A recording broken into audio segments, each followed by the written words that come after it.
So, guys, welcome to Scope News. And my guest today on Scope News for my interview is Dr. Cindy Brown, who is a licensed, I totally forgot what you said. A licensed psychotherapist. The difference between a psychotherapist and a psychologist is a different licensing. So I have to be careful with the terminology. There's psychiatrists, there's psychologists, and there's psychotherapists, and I'm a psychotherapist. Psychotherapist. So she's a licensed psychotherapist. Yes. And we were going to be talking about the psychological aspects of Periscope. We're going to talk about a whole bunch of different things. Oh, hi, Dr. Madison. Thanks for jumping in. I'm interviewing Dr. Cindy Brown, so licensed psychotherapist. So, let's talk a little bit about Dr. Cindy. Let's talk a little bit about some of the things that you're seeing on Periscope as far as it pertains to, I want us to talk about the good, but I want us to talk about the bad and the ugly. Okay. So maybe we can start with some of your initial, some of the initial things you've seen from a psychological standpoint going on Periscope. Well, I mean, the good is that people are connecting. People are asking questions and getting answers to things that they may not be able to ask anybody about or feel comfortable with. I'm definitely getting a lot of people asking me questions that maybe they don't have access to a therapist or for therapy. I think we're getting to have information passed among people in a whole different way. So the good thing is there's a lot of information being, transferred and connected, and their community is building. So I think that's great. The other aspect of it is addicting. And I think everybody knows that has been on it. I mean, everybody you talk to say, I'm addicted. Yeah, definitely. I think a lot of people have asked that question. What makes, in this case, social media is addictive. It's addictive by nature, let's say. But what makes video or live streaming in that sense more addictive? Because it's like, yeah, I'm addicted to Twitter, but like I feel like this intense, what Brian Fanzo calls the fear of missing out, FOMO. Yes. Intense FOMO if I'm not watching Periscope. Yes, and there's actually a couple different dimensions of addiction. There's the user that's addicted to a person or following a person's life and wanting to know everything that's going on. But then there's the broadcasters being addicted to giving, scopes and being part of that and being connected with people. And then there's the users actually interacting on the scope. And that's a whole other level. People are really enjoying being on the scope and interacting with people they've seen or they've met through the scopes. And so that's a whole other level. And then you have the FOMO, fear of missing out, where you want to, jump on everybody's scope and find out what's going on. There is a certain element to it that is voyeuristic. So Dr. Madison is here. She agrees humans, we have addictive nature, emotional centers. Can anyone fill me in on what's going on here? Yes, Kyle, let me tell you, this is Scope News. And this is my Sunday night news show where I talk about live streaming news. I already covered those at the beginning. And then I also interview scopers that are doing really interesting things. So I have Dr. Cindy Brown, and we're talking about why social media is addictive, especially Periscope. And we're going to talk about the good, the bad, and the ugly from a psychological standpoint. So thanks for jumping in. Dr. Cindy, going back to what you were saying as far as like the addiction from all these three different points of view, let's talk a little bit about, Lindy was talking about this, that there is a community, and people are building a community that's very supportive. So let's start with talking about some of the good things, some of the So, I mean, as human beings, we are all about belonging and identifying with other people, being like people and being different from people. So the community allows for people to become part of something and be recognized. When you come into a scope, when the broadcaster recognizes you, that actually lights up the pleasure center of your brain, being recognized. And there's a certain, chemical interaction when you're recognized, when you see a friend. There is, all types of chemicals that get released in the pleasure center of the brain when something's pleasurable. So being recognized, being part of a community, having insider information, all of that is pleasurable to human beings. I can definitely attest to that because on, Thursday or Friday, that I did my big Al Roker announcement. I mean, and I saw so many people on my scope. When I finished that scope, I was on a high, like an emotional high. I just felt like, oh my gosh, like I just, like I could own the world at that point. So I totally understand that. Yeah, the brain registers all pleasures the same way, actually, whether it's monetary, whether it's a good meal, whether it's a sexual experience or food or, drugs or alcohol. It actually all registers the same. Different neurotransmitters like dopamine are released, and it does, give you the happy drug. So, Periscope does facilitate that. That's good. No, that's great. Yeah. I'll take it, right? Yeah. I'll take Periscope over the donut. Yeah, it's all right. The donut or something else, right? Yeah, and a lot of people here are saying, agreeing with you, that this is a really good scope. So that's definitely one of the positive things. I've seen a lot of community building. A lot of people, we're going to talk about the bad, but I've seen a lot of people come to the defense of other scopers when there's a troll or when there's someone, being negative. Or have you seen that as well? Yeah. And I mean, definitely when you're in the scopes and you see somebody, saying, not nice things or spamming, everybody says block them, and everybody is going and blocking these people, or, having some choice words with them as well. Yeah, I had actually in one of my scopes, I had my friend Peter Pinto. This guy had put a comment in, and he didn't really mean to make it sound like it did because it's writing, so sometimes it's hard to kind of express what you're trying to say. But I had like several people on my scope be like, dude, like I was like, oh my gosh, I felt so protected. Even though it was like in text message, like in the messaging in the chat, I felt so protected by this, by him and by these other people. So it was to me beautiful to watch. Exactly. And the people in your scope or the people that follow you are your family. I mean, it's a community and a family, and they don't want anything to happen to you, which is nice. I mean, that's part of the addiction is you get your tribe of people following you and, wanting you to do well and wanting to like you and wanting to identify you and connect with you. And, that's all part of the good of Periscope. Yeah. Stick up to others in scope. So I want to go back to one of the things you were talking about when it comes to addiction to someone on the screen, and I see this is definitely happened on Periscope. It's happening, guys. This is real. Like it is happening where people are getting, stalked or what have you, or people are getting obsessed with them because they're on a screen.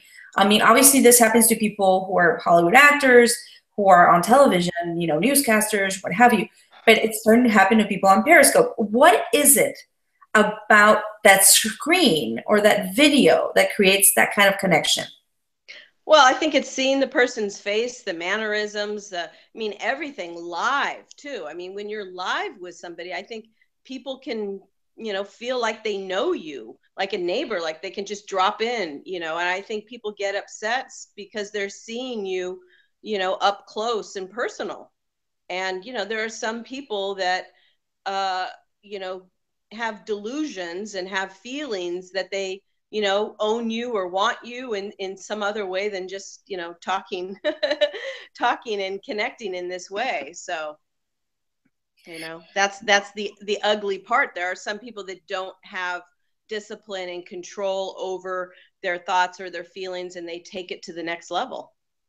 So do you think there's definitely people on Periscope that are not psychologically stable? Would that be? I would say in the general public there is, whether they're on Periscope or anywhere, you're going to have a certain amount of people that, have different capacities mentally. Well, we have to watch out for them in all capacities of our lives. That's true. Will Mooney is writing, you're in their house. It's like there's this level of intimacy when you're doing these live, these live shows of that, I know who you are, kind of thing. So. Yeah. I mean, I've gotten letters from people, that have either followed me on Facebook or Twitter or Periscope. I've had a gentleman up in Northern California writing me letters. I can definitely tell he's a little mentally unstable the way he writes, because he's writing, not typing, and, it is what it is. You just have to protect yourself. I mean, he has my business address. Hopefully he just doesn't show up in my office someday. But, it is what we do have to protect ourselves from. That's why we should take turn off the location when we periscope, and we have to be careful when we scope that we don't give too many landmarks away and things like that. And yeah, and Peace here is saying that he feels really bad for the ladies because sometimes, yeah, if you're a woman and you're periscoping, sometimes you'll get the negative or the very filthy kinds of comments. Yes, that is something that a lot of us women on here and Perry Girls we talk about, is that we are being objectified and we are being harassed in that way constantly. And I think the only way we can do it is either we ignore it or we just block them or we say something. I had a guy come on and the other day saying something, and I actually addressed it. I don't know if I want to repeat what he said, but he said something that was very sexual to me, and I asked him back, well, have you done that as well, or something like that. And he actually started talking with me. He was from a different country, and it was actually an interesting conversation. Last night, I think I was talking to, I forget who I was talking to last night at the Scope meetup. I think it was Liza, but she talked about having somebody, say something to her, and she actually said, oh no, it was Danny Beck that said, she just said to the guy, I love you. Don't you understand? I love you. And the guy didn't know what to do with that after, he said something not so nice to her. I think it was some type of racial comment or something. And she just turned right to him and said that. And actually they started having a dialogue. She didn't even block him. So I thought that was really interesting. We all have different ways of dealing with, trolls and bullies. And, sometimes it's okay to call them out and sometimes it's better just to block them. Mm-hmm. Well, I've seen different people handle it different ways. Like I just block them. I don't even have the time of day, but I have seen people that are like, just wait it out. Like try to listen to them. Or sometimes people just want to be heard, I guess, but I'm like, I don't have time for that. So I just block them. I think it depends. Everyone handles it differently. Yeah, I think it depends on the comment and if you feel like you can, because sometimes if you engage in them, it gets worse. I had a guy, I was giving some type of feedback to a question, and then he turned around and said, well, that wasn't good advice or something like that. And I said, well, actually what I said to you was, and I repeated it again, you can think about doing this, this, or this. And he said, well, why are you telling me that? And I said, well, I was giving you some options. So, and finally, I think he just, was quiet. I went on to another question. So. Oh, this is interesting. Yes, sometimes living up to your trolls can transition them to a pal. That's from Doug. That's interesting. I haven't seen that happen. So, yeah. Or at least not maybe necessarily a pal, but someone that follows you and approves of what you're doing.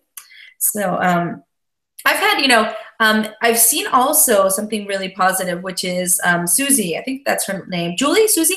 I remember right now, from the Bopo tribe, so the body positivity tribe. Oh yes. And I love it. I love what she's doing. And as a woman who has had to struggle with her weight after giving birth to her children, I have faced certain comments on Periscope that I'm just like, you know what? I'm not supposed to be a swimsuit, a Sports Illustrated model. So why are you on my scope telling me things like that? I've seen that, but I've also seen the very positive. A very positive attitude of people on Periscope. So, yes. Well, I think that's the general public. You're going to have people that like you. You're going to have people that don't like you. You're going to have people that are going to share their opinion in whatever way they do. And, it's how we deal with it. It's how we communicate. It's how we stick up for ourselves that, makes it either a good or bad experience for ourselves. And then as far as also the voyeuristic Truman Show aspect of it, do you think people also might do things that are unorthodox or that are like risky on Periscope just to get an audience or get attention? Do you see that might happen? Oh, I mean, I've seen some, yeah, definitely. I remember one time on Scope Mob, we jumped into a scope that was a really interesting experience. So yeah, I mean, I think people are, there are certain individuals with certain types of, thinking and feeling, maybe narcissistic personality or narcissistic traits that want attention, and they're going to do whatever they can. They're going to put it in their title and to get people in, on their scopes, and they're going to do things. And, I think in life, I mean, YouTube, you see it, and other, formats, you see people doing all kinds of things to get attention. So I definitely think, Periscope is going to have its share of stuff that's going to be out there. And, there's no 10-second delay. So unless Periscope gets on there and deletes it right away, people are going to see things. Well, it's interesting because we were having this discussion the other day as to, like, hold on, the height of, yeah. If, like the possibility of someone who is mentally unstable, Yeah. Filming a shooting or committing suicide or something like that on Periscope. Well, there was something, I think somebody had an experience. I remember seeing a little bit of it where a girl got obsessed with one of the Periscopers and in the chat was talking about suicide. I don't know. I forget who it happened to, but I remember a couple of weeks ago, I remember seeing something and he was on talking about, like, this girl said she was doing this and then she was faking it. And then he told everybody to block this person. Josh Greenbaum. Yeah. Josh is. Right. So, I definitely think that, I have to be careful as a therapist, not actually giving advice, but, suggesting or giving feedback because, you don't know who you're dealing with on the other end.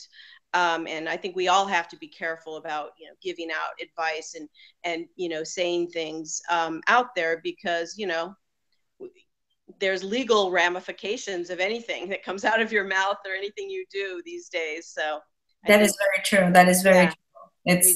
It's kind of scary. Yeah, actually, it would be good to have a lawyer on talking about that aspect of it. I would like to. I did one actually 2 weeks ago. I did one on Periscope. It's on my YouTube. It's really good. And actually, we had Marissa Mendelson, who's a journalist that got fired for using Periscope. So we had her on, and then we had Adam Paglioni. But I'm probably going to do another one related to that because it's just such an interesting topic. Definitely, yeah. We all should be able to read that and be able to know what our rights are, but also what the risks are of using this format. Mm-hmm. And then let's talk a little bit about the types of personalities that you're seeing on Periscope.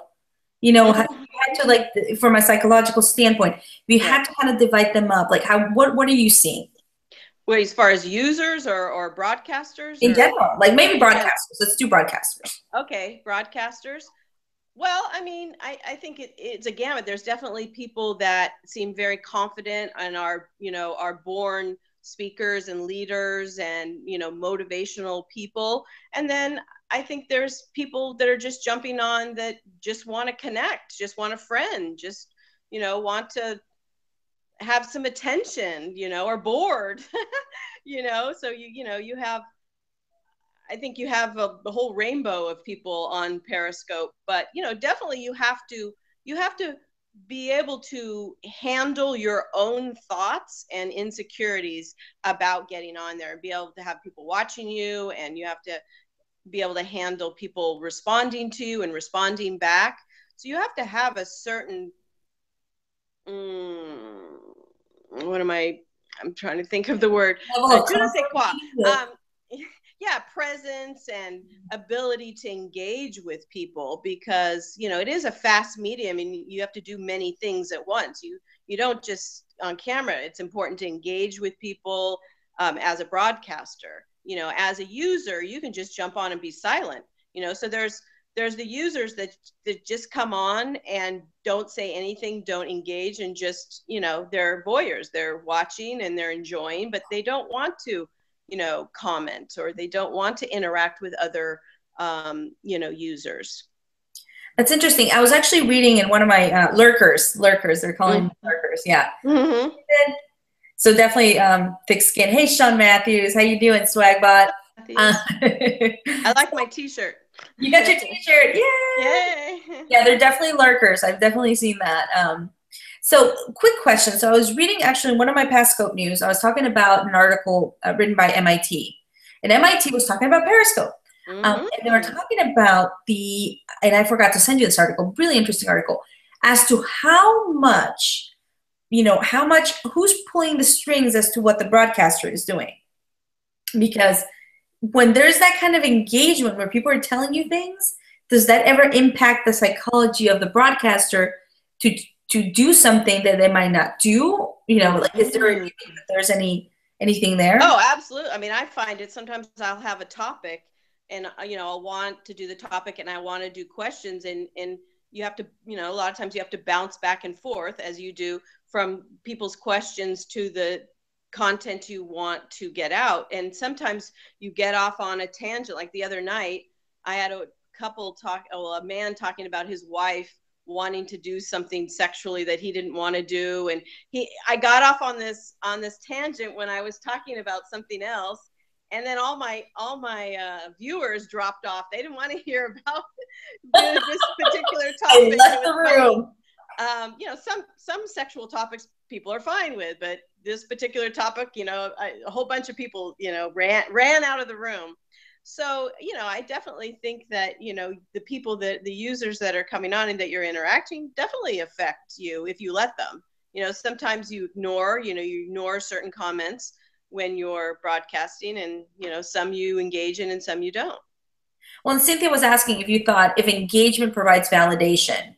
So. Oh, absolutely. I mean, I know that when I don't engage very much with people drop off. They want to be acknowledged. They want you to say your name, their name. They want to, have a shout out or have you recognize something about them, and I know as I've only been on Periscope, I think 3 weeks, maybe 4 weeks. And, I've gotten more of a handle on it, the ways to do it. And that's one of the ways is to recognize, hey, so-and-so from, Malibu, or, try to remember something about the person. They like that.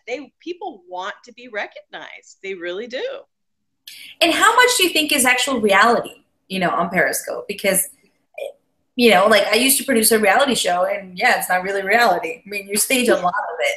So do you think there's a lot of that on Periscope? Like how fake can how long can people be fake? Well, I think there's definitely people that are more scripted than other people. There's definitely people that are more polished and, have their points of view, and they come on and they kind of do a certain script or a different format every time. And then there are some people that are, walking down the street and they turn it on, you know what I mean? So I guess there's different percentages of reality, people that are really, somebody was saying last night when they met me, like, Cindy, you're so serious on your scopes. And last night, I was in more of the, networking party mood, I was a little different.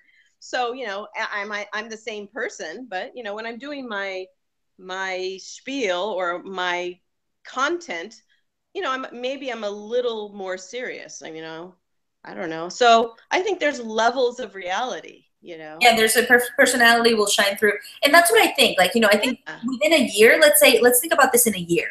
And I'm like, who's going to be relevant? Because if people might have a great following, but if they're not providing good content at some point, or they're being fake, how, eventually people are just going to figure it out. That's what I think, it'll be interesting to see how it evolves as a platform.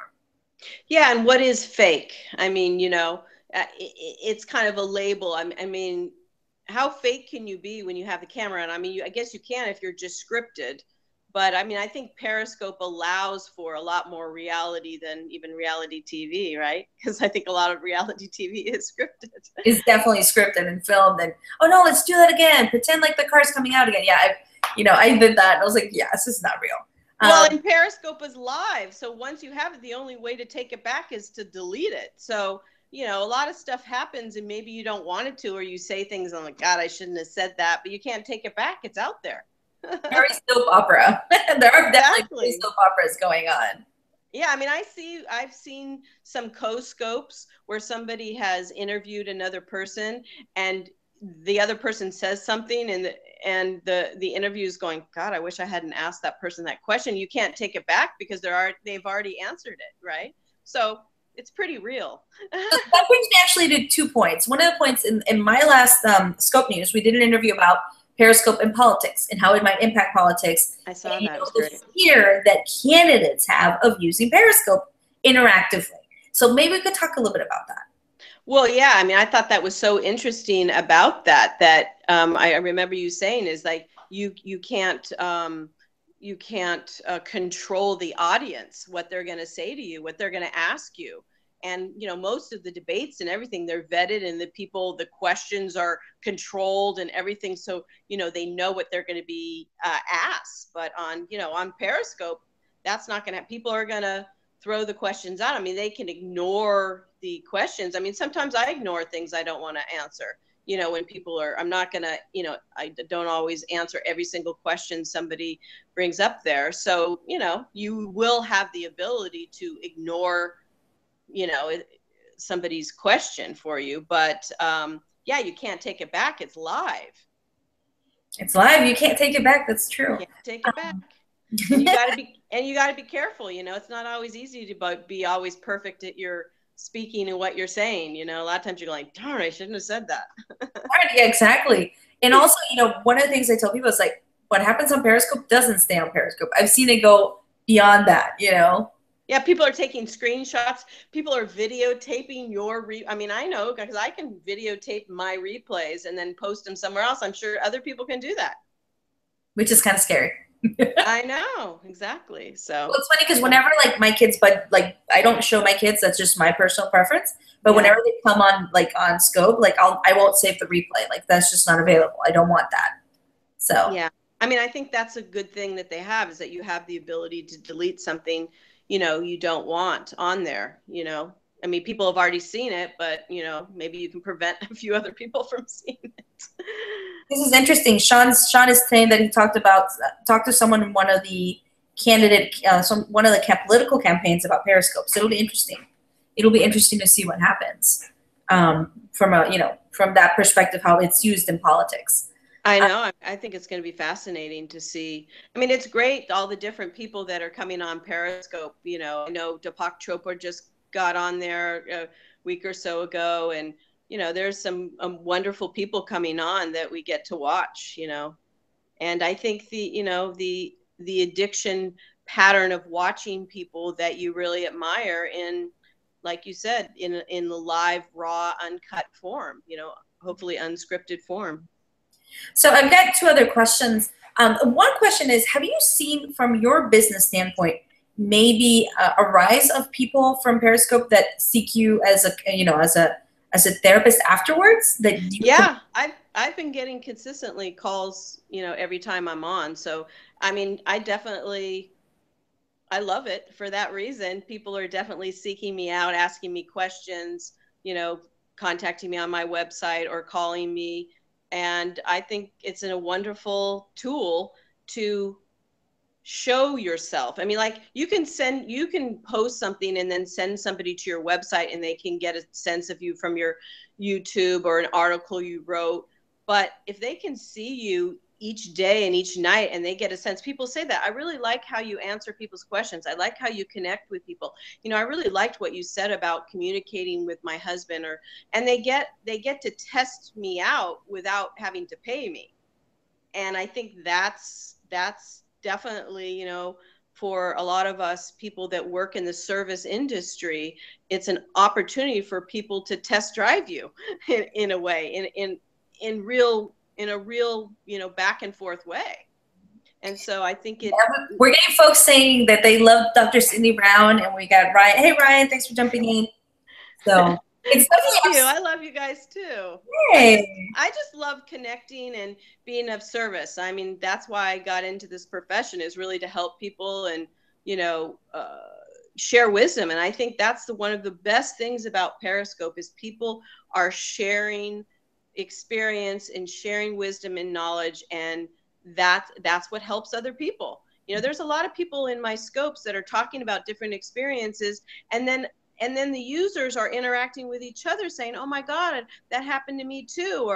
And then they're learning from each other. So it's like group therapy in a way. So here they're getting the aspect of group therapy on the scope, and they're getting to learn from each other and getting to ask questions and listen to things. Like the most interesting thing, we were talking about sex one night, and I had a guy from a Muslim country come on, and he said, we're not allowed to talk about sex. Only married people are allowed. And he said it was very interesting to just sit here and listen to people say different things, because we're not allowed to have those type of dialogue. So here, there was somebody across you know, across the world listening in on a conversation about something that they may have not had access to before. I mean, I think that is incredibly interesting. Incredible, interesting. It's an education platform and a communication platform. Exactly. Definitely. So talking, now that you're talking about sex, let's talk about this. So let's talk about sex. People, invite folks. So actually, there's actually an article that was, I think it was, I can't remember the publication right now, but it was talking about how sex workers are using Periscope. And in this case, it wasn't really sex workers as in the prostitute that sleeps with the client. It was more the dominatrix, where there's actually necessarily no intercourse. And they're talking about how they're using it to get more clients and then actually do private scopes with clients. It blew my mind. Wow. And I don't know, does Periscope have any censoring and policy about what content can be on Periscope and what can and what they will take off? I'm wondering about that. They do have a policy, but then that's one of the things where there's a line. Yeah, because they're not having intercourse, but they're doing some type of, you know, what do you call it, foreplay? Yeah, you know, because it's really interesting. Like there's this one of the mistress, I don't know what, but very interesting where she talks about it, where she talks about the whole thing and how she uses this platform. And I was like, whoa. Well, hey. Jumping in. If it works for you and you know, it's helping people and, you know, BDSM is a whole, you know, fetish and it's a whole community of people, then, you know, that's what they're into and, you know, more power to them. Yes, and if they go private, they can do nudes and do sexual acts. Ugh. Yeah, I don't know if they shut them down. Who knows? I'm not sure. I'm wondering who's watching, you know? Are people, sure. Is there on the back end, do they watch the private scopes? Are they watchable? I don't even know. I don't think anyone watches the private ones, unfortunately, because that could lead to some really negative stuff, like bad stuff. Yeah, wondering about all that. But again, I mean, I think Periscope, people will continue just like YouTube over the, you know, how, you know, it developed from one thing to the other as far as content. You know, Periscope's going to be the same way. It's going to evolve and people are going to use it in all different ways, and people are going to like some of the ways it's being used, and sometimes people aren't going to like that. Mm-hmm. And then before we go into Liddy had a really good question, but here's another question, because I can see this, and I've spoken to you about this. Do you think that this could be a platform negatively used by extremists of any kind? Oh, well, I would, of course. I mean, anybody with, I mean, you know, we have free speech in this country and we have the ability to, you know, voice our opinions on all kinds of things. And, you know, of course people will be using it for that. I mean, they're using every other, you know, social media platform. So why not Periscope? Mm-hmm. I wouldn't. The visual and emotional, the emotional connection that's built over video, I guess. I mean, I would think it would be incredibly more powerful. I mean, if you're trying to recruit people for some, you know, group, you know, hate group or something like that, of course you could beckon them in and, you know, entice them by getting to know their names. I mean, again, you know, how you brainwash somebody or how you get somebody to believe in you or want to belong with you or follow you or go somewhere else with you is by manipulation in a way and you know, hypnotic language and getting to know the person. And I mean, I see some scopers doing that. I see some scopers and not they're doing, you know, malicious way, but I connect with some of their followers and the people on their scope, and it's very hypnotic and very seductive. Mm-hmm. And I'm seeing that that's how they get followers. It's the language they use. There's a whole, I don't know if you know about neurolinguistic programming, NLP. There's a whole language of seduction and manipulation. And if you study that, a lot of people that do sales have specific language called embedding and, you know, and seeding. And there's all these different ways that you can use language and bringing into your and how you talk to them and giving labels. I mean, a lot of the scopers now have little labels for their tribes of people. And I see, you know, these broadcasters getting their tribe together. And it's very interesting. I'm not going to call out any names, but I see it going on. Mm-hmm. And, you know, that's the way they're getting their followers to follow them and do whatever, you know, buy their things on their back end or come to their workshops or whatever. But I mean, it's done in, you know, whether you're a car salesman or, you know, you're selling something else, it's known that this NLP language, Tony Mm-hmm. Robbins uses it. A lot of the other big speakers use, you know, emotional cues in order to get people to do things and belong. So, you know, whether it's you know, a hate group or, you know, or a regular Periscope live streamer, you know, it's going to be done. But you can, you know, you can take classes in it, how to manipulate and hypnotize people to do whatever you want. Could you hypnotize someone on Periscope? Is that even possible? What? Could someone hypnotize someone on Periscope? Absolutely, because it's just emotional cues. Wow. So it's crazy. Scary. In a weird way. In the count of 5. 1. No, don't do it. Yes. Unless you're going to hypnotize me not to eat so much. Well, I can do that too. The gastric bypass one. The fake gastric bypass. Actually, I did it the other day. I was teaching people, we were talking about anxiety, and I was teaching people a sensory visualization exercise. And I was talking to them about a lemon. Like if you were to imagine a lemon right now and you cut the lemon in half, you know, just take a knife and cut that lemon in half and then another little slice. And now remember how tart that lemon is, and like put that slice of lemon up to your mouth right now and just remember how that lemon is. And right now you can notice that maybe in your mouth right now, your mouth may be making some different feelings about having that lemon. So your body actually recognizes what a lemon, the tartness of a lemon feels like, and your biology will actually start doing something. Yeah, everyone's saying here, yeah, it's so sour or like yum or and then your mouth starts doing so. Yeah, any kind of suggestion, I could hypnotize the, you know, the whole, everybody that's watching or everybody that's listening right now. It's hilarious. Don't do it. Don't do it. Everybody take all their clothes off and quack like a duck. You did it. Yeah. See? So yeah, they're talking about NLP, so neuro-linguistic programming. Some people are commenting about it here. Yes, and you know, there's actually a book called what's that book called? I'll have to look. I think I have it over here. Let me see. Can I move? Oh yeah, I can move. Lots of people currently quacking. Are they quacking? Okay, let me see if I have it. We don't know if they're naked, but they are quacking. There's a really good book. Let me see if I can see it. I don't know if I have it here. It may be at my office. No, I don't have it here.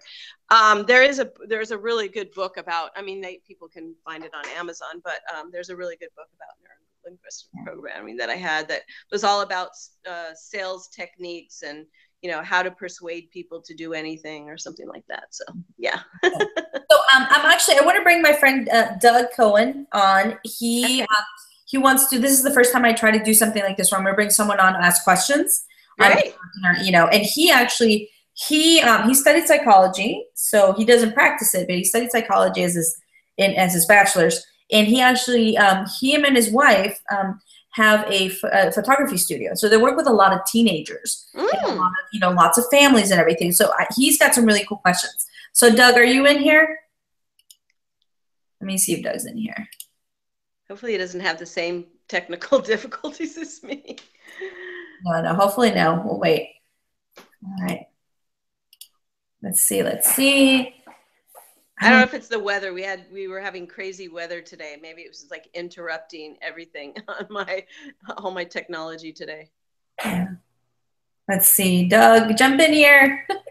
I know he's going to jump in here. So. Well, it's good. It was. You're in, but I can't hear you. I see your photo, but I don't hear you. I know. I see his photo too. You're probably wondering, like, who is that? I know. I just saw him. I'm like, I don't know why that guy's head's sitting there. Okay. Well, let's see. Let's wait till he jumps in. But so let's go back to the definition of addiction, because we talked about this before. The definition of an addiction is any pattern of behavior that, when done over time, can cause negative consequences. Otherwise, it's a habit. So Periscope can be both a habit and an addiction. But once it's become something where you crave it intentionally, or you lose control over its use, you continue the involvement despite the negative aspects. So I've heard of people saying, oh my God, I was on Periscope and I couldn't get off. I wanted to watch this person, and then, like, I forgot to pick up my kids, or, like I missed an appointment, or I didn't call someone, or, I didn't do my laundry or whatever. So, if it starts becoming a problem where people are watching somebody and their partner's getting mad, like they're always on Periscope instead of interacting, it can cause havoc in relationships. You can have a partner that's obsessed with, say, a female on Periscope, or, vice versa, female obsessed with a male, and their partner gets mad. That can cause negative aspects. And if you can't stop it, it is an addiction. It causes, negative repercussions, and, you need to learn how to control it. I mean, some of the ways I've talked to people on the scopes about how to control it is to set a timer and to plan it, just like anything, plan certain times of the day where you scope and you put a timer on and you watch the timer. Because when you can get involved, whether you're a broadcaster, because I know sometimes I come on and say, oh, I'm only going to stay on for 15 minutes, and I end up being on for an hour. Unless I have like a clock watching, I lose track of time. I enjoy it, but I also, I wanted to get off a half an hour ago. So and that has actually happened to me, where my husband one day turned to me and said, you know what, Periscope ate my wife. Like, where is she? Like, what are you spending so much time on Scope? And I'm like, it's been interesting to kind of, especially at the beginning, I was so like scoping all the time. And now I still scope quite a bit, but not as much as I did before. And that did really happen. It sucks you in, someone saying, yeah, Stephanie, definitely. It totally does. So yeah, I think setting a timer, putting it in your planner, and setting alarms, having specific place. Like I'm a planner. I plan most things in my life. I plan free time. I plan, I plan spontaneity. I have chunks of time where, I have things, and, I coach people to manage their time and to do that. Otherwise, you're kind of winging life if you're not planning, and you could spend, I know there's some broadcasters that spend like 24/7. They're always on, like every hour. I can't believe how much some of these people scope. No wonder they have 14 million likes and 70,000 followers. Right? If you spend that kind of time on it, yeah. I know. Oh Doug, can you try to say something? See if we can hear you. Yeah, I just see his static picture there. Yeah, it's weird because he says why don't you go out and get back in, Doug, maybe. We'll do that. So I love the motivation and inspiration in some scopes. Yeah. So have you seen it? Like, there's a lot of people doing motivational stuff that's, Oh, I mean, I'm loving it. One of the guys I like, of course, is Justice. He's Yay, Justice! One justice for all. He's awesome. I really love to listen to his motivational moments in the morning and in the evening, and, his energy. Definitely, what I find is the people that have high energy and are really interacting, and now his picture just went away, so I don't know. He might have left and then he's jumping. Oh, he's coming back in. Okay. That's probably what's going to happen. Yeah, I mean, I think it definitely draws people in to have high energy and to connect with the people that they're scoping with. So good. Yeah. So we'll wait for Doug to jump in because I know he has some questions. But anyone in the chat, does anyone have any cool questions they want to ask? Anyone in the chat? So Doug, yeah. Oh, there he is. Woohoo! Hi. So Doug is here. Hi. Hello. I'm glad it was not only me, Doug. I was feeling like such a technological, not a nerd, something else. I know. I was looking at it and I didn't know what was going on, so I thought maybe it was me. It's highly encrypted, guys, for security. Exactly. So Doug, can you tell folks where you are and everything, a little bit of what you do, and maybe some of the questions that you have for Dr. Cindy or for the whole conversation? Sure, absolutely. I love this topic. And Allie and I, we have a photography studio here in West Bloomfield, Michigan, Frameable Faces Photography. And so, you know, a lot of people, when they ask how we got into this business or what do we do and how do we work together, you know, I tell them, well, I was a psychology major at the University of Michigan in undergrad. I have a BA in psychology. And so I didn't go on to study psychology and become a therapist, but I feel like I'm in the psychology business because we are so rooted in the human condition and capturing it and interacting with families and a lot of dynamics that happen and high school seniors. And so, you know, we study people and we really end up listening to and hearing a lot of family dynamics because people come in when they're all together for a holiday and there's a lot, you know, there might be a lot of things going on in the family and it comes out in the photo session when they're all together for the first time maybe in 5 years. Yeah. And then afterwards they come back into the studio and they tell us everything that just happened and why and who doesn't talk to who. So we're very much in the psychology business and we've been periscoping very heavily since we got on for the last couple months already.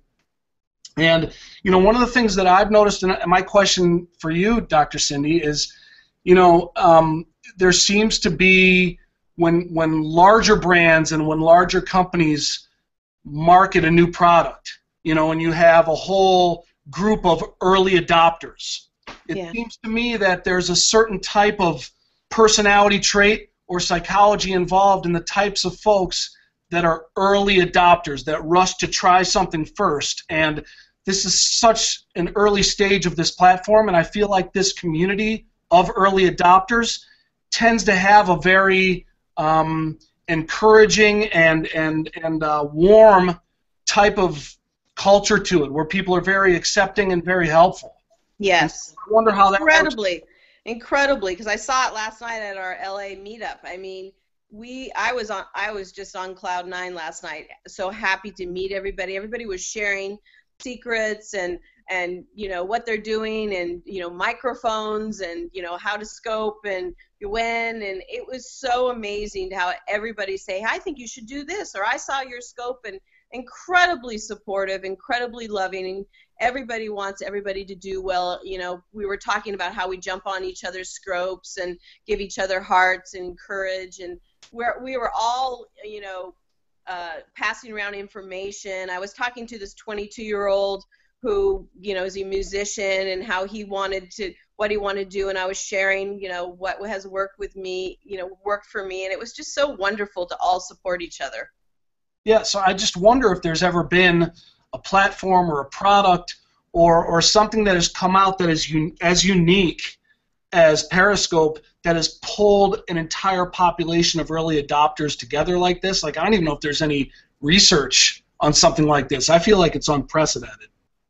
Well, I mean, I think just having the human aspect of it, where we're seeing each other in the live form, we're interacting, we're you know, we're listening, we're using so many of our senses, and it's not just flat like YouTube is, where something is made and edited and put out there. You're interacting, you know, you're sharing information, you're interacting, you're getting live, you know, feedback, you're being recognized on so many levels. It's so powerful. Right.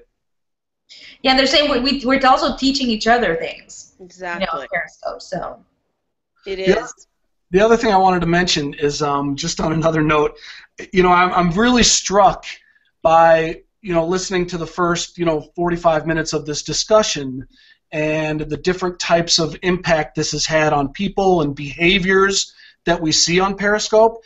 And I'm struck by listening to you speak to it in such a serious and clinical type of approach, whereas one of the things that we've done here that has been really well received on Periscope is we took a humorous approach to the exact same thing, where we did a series, and I think some of the people in this room have probably seen them, where we did a series of scopes where we listed the 13 types of chatters or 13 types of scopers that you encounter on Periscope. Oh, I love it.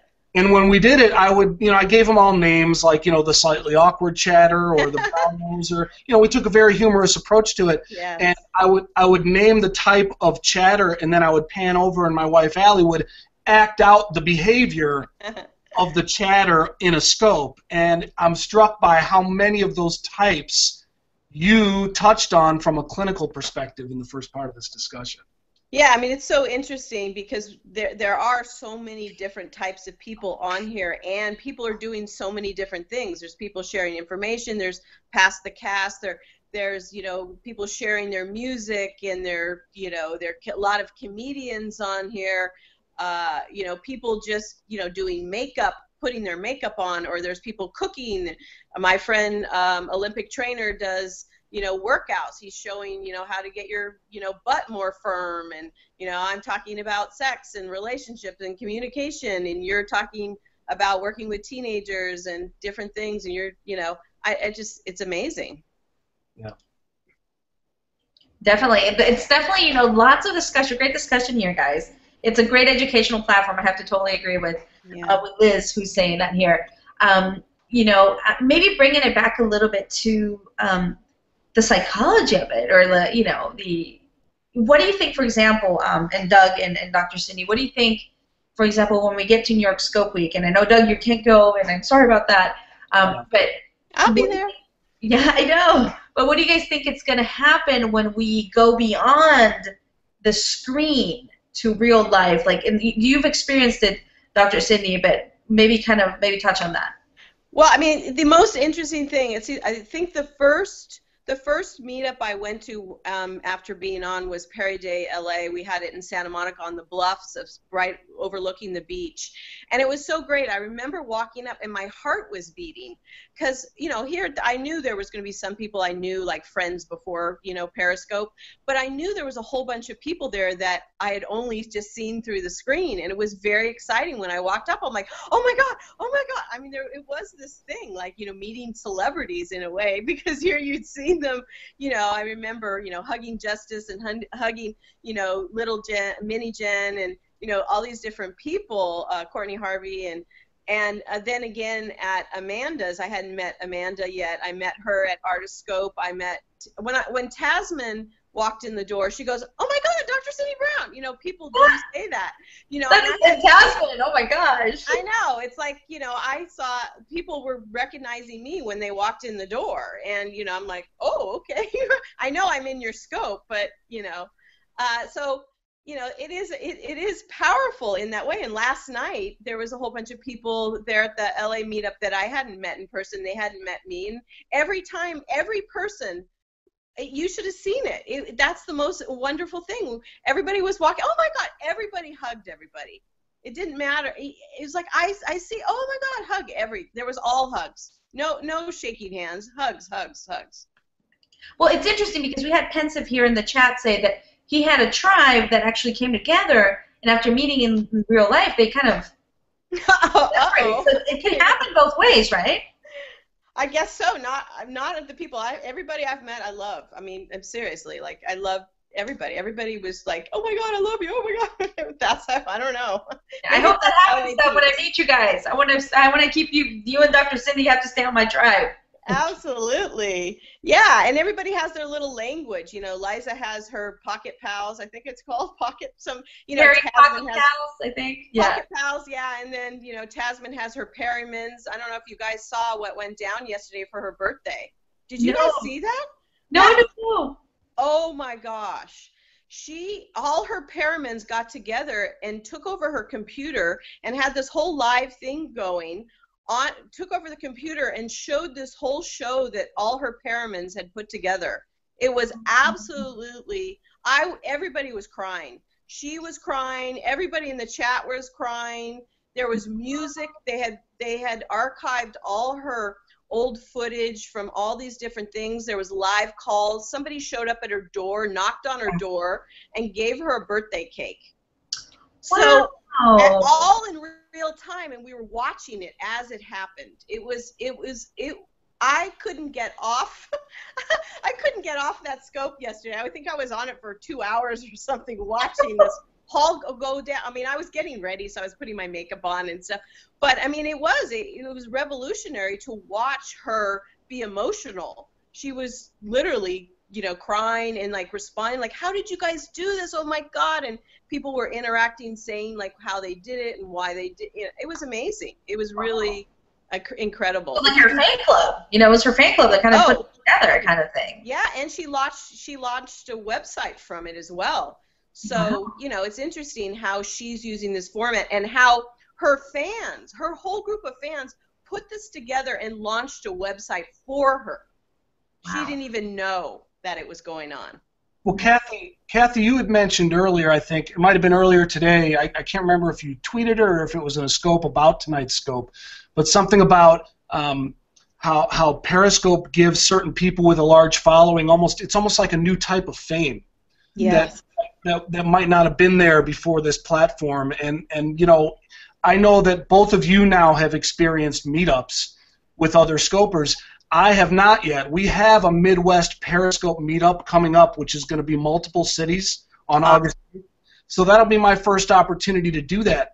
But I will say, last night, watching the LA, was it last night or the day before? I can't remember. Last night, the LA meetup, I got to say, watching it even for myself, like these people who I've kind of gotten to know, when I saw them all together at a party at a house on a rooftop in Hollywood, it had kind of a rock star element here, seeing them all together partying.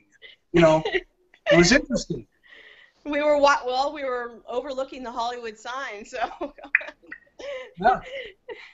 It was fun. Yeah, it was. I mean, I think that's what the interesting thing about social media. It's allowing, quote, normal people out there to get the experience of being famous or recognized. I think that's what's so addicting about it. You can be on a television show, but now anybody can get on YouTube or, Periscope and become recognized, and it does get addicting. That aspect of it. Yeah. And to that point of the meetups and everything, there's that need for human connection, that we're building through video, but then when we're actually getting in person, it's like this energy. Like when I had my Denver meetup, like it was just this energy that just was flowing. Amazing. It was fun to watch. Yeah, and it's so great that everybody, you'd think that, people that have a larger following than you, or, even have, like Amanda and things like that, they may have a certain persona, but everybody is very down to earth, and everybody I've approached has wanted to talk or wanted to connect, and, I think that's the great aspect of it, that everybody is, not untouchable, but, wants to connect and wants to connect with their followers. Dr. Cindy, as you see this platform start to become more pervasive and it moves beyond that early adoption stage and more people jump on to the point where, lots of people are using this, do you see there being like an emerging new approach to research in the psychology field about how this platform affects people? Oh, definitely. I mean, I know there's lots of research already about the impact of social media on, many different things, on self-esteem, on, narcissistic personality disorder. We're creating a whole bunch of narcissists having these type of platforms.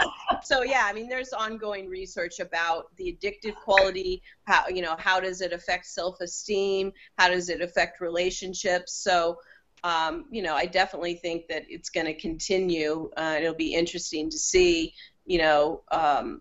as it becomes older and older and more people are on it. But I definitely think as we share our results, as we become role models for other people, as I become a role model for other therapists to use it, or, different people in different industry use it in a certain way, or quote, just normal people going out and sharing their lives, we become role models and other people learn from us and how they can use it in their life for good.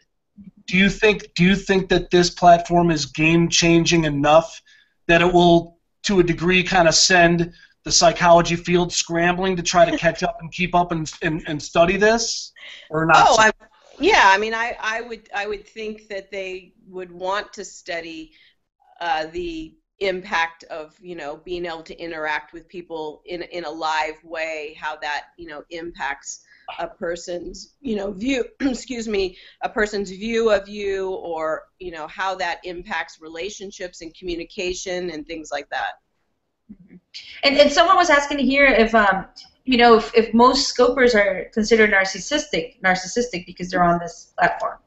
Well, I mean, that's a big term to throw around, because a narcissistic personality, there's like 10 different traits that you have to, you know, fulfill, you know, being grandiose and having grandiose ideas, and, you know, feeling like the world revolves around you. But, you know, I think having some narcissistic qualities are part of anybody that's successful. You know, anybody that's successful has a certain amount of those qualities. But, you know, there are people that go above and beyond that and maybe have the whole 10. You can look it up online as far as, you know, all the different characters, but there's like 10 of them. And, you know, usually it is a person that doesn't care about other people and doesn't take them into consideration when, you know, they're doing what they're doing. And I think most people probably have maybe 1 or 2 qualities they have to be able to come on here.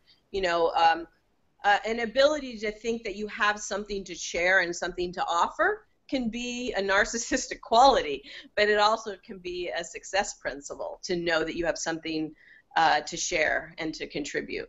Yeah, and Pensiv's bringing a really interesting point in here, and Doug, you might have seen it, about children who, young, you know, teenagers that might try this platform and be cyberbullied. And, you know, there's obviously that's happening for, you know, comments on Facebook and things like that. Do you think that this might have an impact in that sense? Oh, absolutely. I mean, I think in a grander scale than just, you know, in the YouTube comments or on, you know, YouTube, there's bullying going on. There's bullying going on Facebook or Snapchat, you know, anywhere. But now you have somebody on the screen and you're exposing your face and your body and things like that, and people can pick at you. I remember I saw a broadcaster the other day on there, and somebody was calling out like, oh, you have zits on your face, or you have this or whatever, and I could tell that the person that was broadcasting didn't like it, and he was like, well, I think I'm gonna get off now or something. Mm-hmm. And, you know, I have seen people be affected, whether they're adults or children are a lot more vulnerable because they don't have, you know, as much experience dealing with, you know, critical feedback. But I think it could be, you know, dangerous just like anything else, any other. It needs to be monitored. And I mean, I see young kids on the feeds in some of the broadcasts.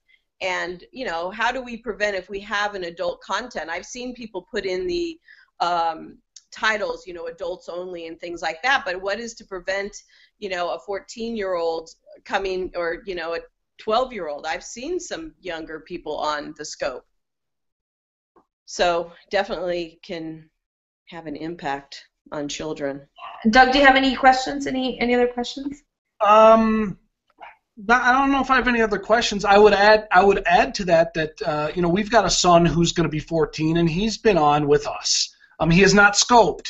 We haven't really encouraged him to start scoping, but he has come into some rooms with people who we know, you know, and he's joined in with us, and we've all been in a room together, and it's actually been a lot of fun, and I think it's been pretty safe. But we've monitored it, and we've been.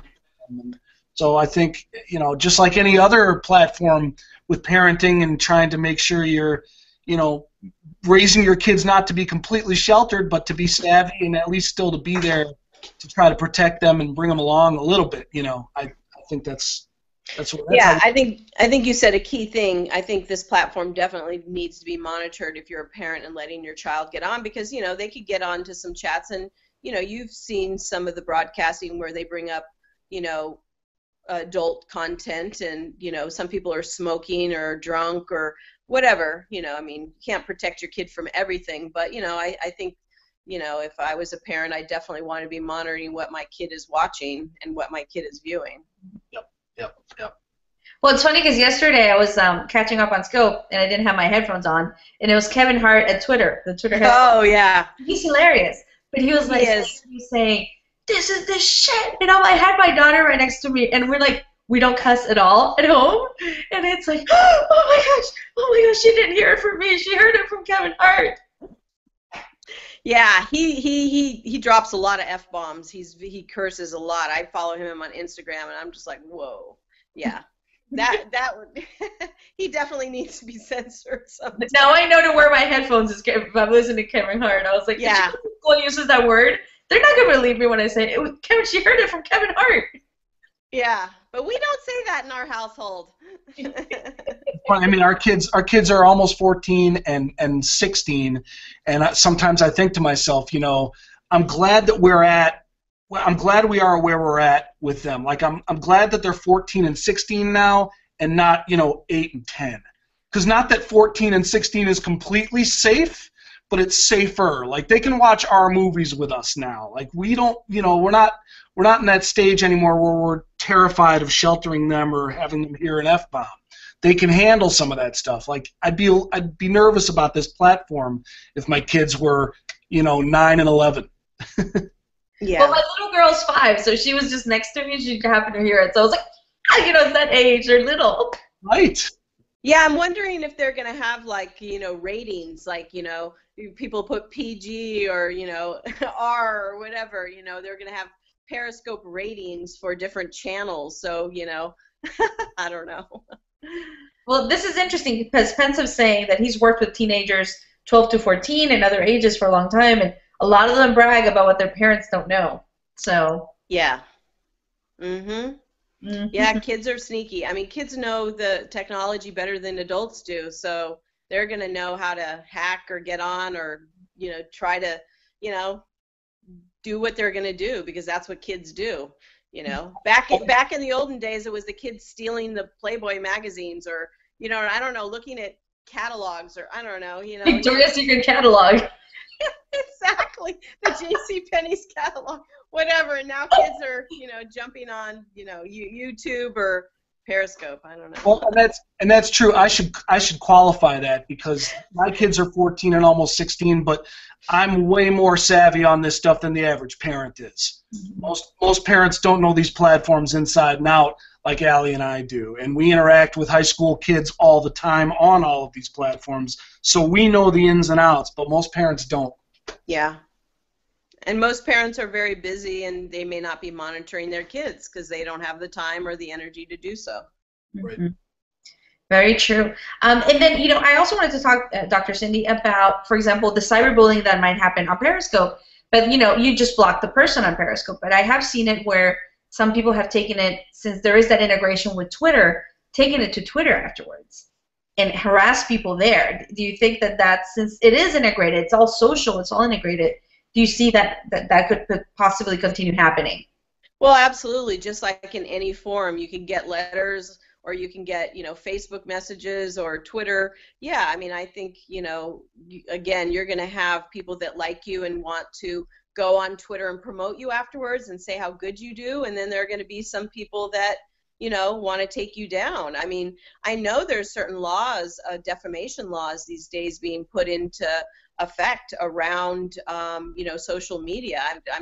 That's not a specialty of mine, but I know that that's happening, you know. Oh, also, I was I reading or seeing something about, you know, periscoping when you're, you know, periscoping around. I mean, there's going to be lawsuits of people periscoping stuff that you don't want to periscope. And if you put it out there, you know, could you get, you know, busted or, you know, a lawsuit against you for showing that on there. So I can see that this platform and other platforms, there's, you know, risks, you know, all the way around, and there's benefits.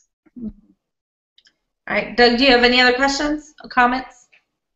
No, I think this has been great. I mean, I really appreciate you bringing me into this. This is a topic that's very near and dear to me, and I have a lot of thoughts on it, so thanks for letting me chime in. Yeah, enjoyed your questions. And Dr. Cindy, maybe we could do a little recap, maybe some of the things, maybe 3 tips or a couple tips for staying safe. You know, yeah. That's very important. Well, I think, you know, we'll talk about addiction. I think that, you know, as far as, you know, our use of Periscope, I think that we can all just, you know, if it has become something that's taking over your life, you know, you can look at, you know, scheduling and, you know, setting timers and things like that. If you have children, you know, make sure you're monitoring and you're going in and looking at their history, what they're doing. You know, definitely don't have your location on, and make sure when you're scoping, you're not showing a lot of landmarks and things like that where people can identify you and, you know, maybe come stalk you or something, to be safe. And I think also it's important to think about what you're scoping about, and, you know, before you get on, and have some level-headedness, because you can't take it back. You can't take back what you say. And yes, we want this to all be live, and that's what it's all about. But, you know, I think it is important to your appearance, how you're speaking, what you're saying, and all of that. So that's some of it on that side. But as far as cyberbullying and trolls, I think, you know, it's how you respond to them, as far as, you know, do you just block them? Do you call them out? Do you get other people involved to be mad at them? I don't know. I don't know if I would engage that much with people.